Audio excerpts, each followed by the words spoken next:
whether you need to hire or not, you should always be interviewing. And you should have that hopper going. And Tay, it's so amazing to me how aligned and parallel marketing and recruiting are, right? It's just a different set of human beings. You know, your end of the game is looking for clients. My end of the game is looking for employees. But we want to sort of go after them in the same way. What are their emotions? What do they want? Is it somebody we want as a client? Is it somebody we want as an employee? And it's just so aligned. And when do you stop marketing? If there wasn't a labor crunch, you'd always market, right? You might have to pull back if there's a labor crunch because you're wasting dollars if you can't service the client. But it's other than that, if capacity and demand were equal in our businesses, in our industries, that's where you make a ton of dough. Is when marketing and your employees are matched, but there's so much aligned. It's amazing to me.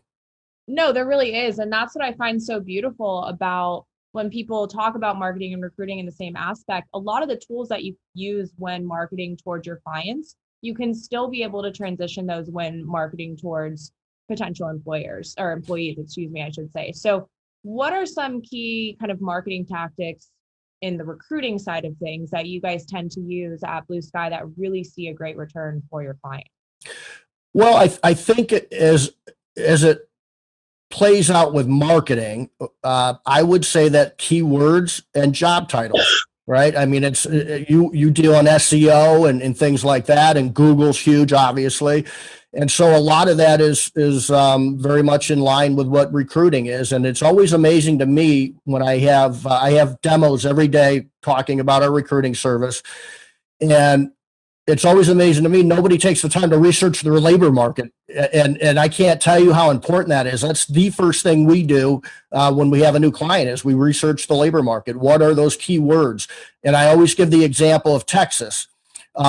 We've got a lot of clients in Texas, and the word maids is used like it's going out of style in Texas. Maids on a mission, maids this, maids that.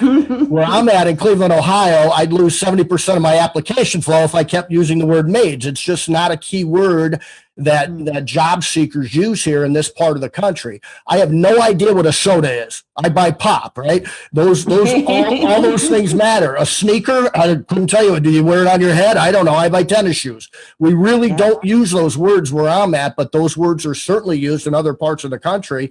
That's the same thing. It's a lot like SEO when you're doing job titles and job descriptions. 100%. And so then you find these keywords. So it's kind of similar to like you're talking about SEO. So we've done the research. We've looked into what types of keywords are really resonating and hitting those emotions, like you mentioned briefly before, with potential employees for the business. And then from there, now, how do we really kind of marketing wise get them into that lead funnel for y'all? How do we? Yeah, I think it depends on the platform you're using. And I don't think a lot of people realize that. And I'll give a very specific example. Indeed, you want to put all the keywords in the first paragraph. It's that simple. Okay. And if you're using Craigslist, and this is why I think a lot of people frown on Craigslist, we're actually fairly successful with it in certain parts of the country. Everybody sort of dismissed it because they don't know how to use it. The very bottom on Craigslist is where you put all your tags. The job title means absolutely nothing in Craigslist other than an attention getter to make sure that somebody knows what the job is, but it doesn't move you up at all. It really doesn't increase application flow. So that's completely different in regards to, where you would put those keywords. And I don't think many people realize that.